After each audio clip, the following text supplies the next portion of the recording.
C'est quelqu'un qui ne lâche jamais rien.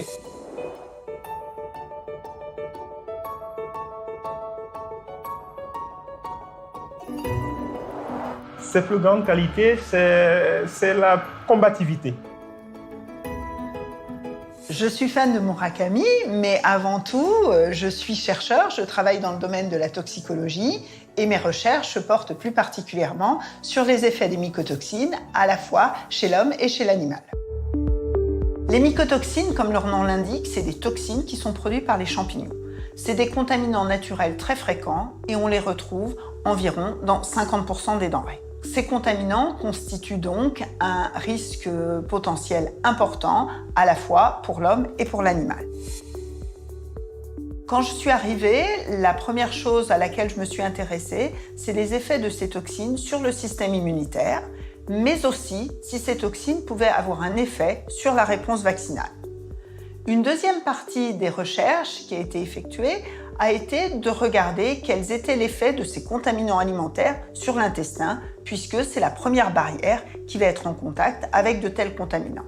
Et dans ce domaine, nous avons montré que les mycotoxines pouvaient altérer la fonction de barrière de notre intestin. Isabelle est boulimique de travail et de recherche, et elle essaye toujours de nous entraîner dans cette boulimie. Mon modèle animal, c'est le porc, et le porc est utilisé en fait pour deux raisons. Premièrement, c'est un animal qui est exposé aux mycotoxines de par sa consommation de céréales, mais c'est aussi un très bon modèle pour l'homme.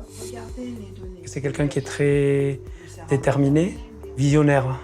Avec le réchauffement climatique, on va être exposé à de nouvelles mycotoxines, dont certaines sont très dangereuses. Donc le but, en fait, c'est de trouver ces nouvelles mycotoxines, les identifier et après de caractériser quels vont être leurs impacts à la fois chez l'homme et chez l'animal.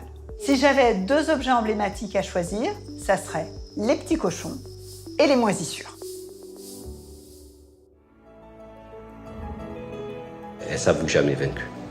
Si elle sort par la porte, elle va revenir par la fenêtre. Ce qui a été récompensé, c'est le travail et la passion de toute une équipe sur une vingtaine d'années. Et dans l'équipe, ce qu'il faut essayer, c'est de tirer le meilleur parti de chacun des collaborateurs qui sont avec vous. Elle s'investit beaucoup, elle ne s'économise pas et elle sait porter aussi son équipe. Elle sait tirer le meilleur de chacun. J'ai pas l'impression de travailler pour Isabelle, j'ai l'impression de collaborer. Son quotidien, c'est l'avenir.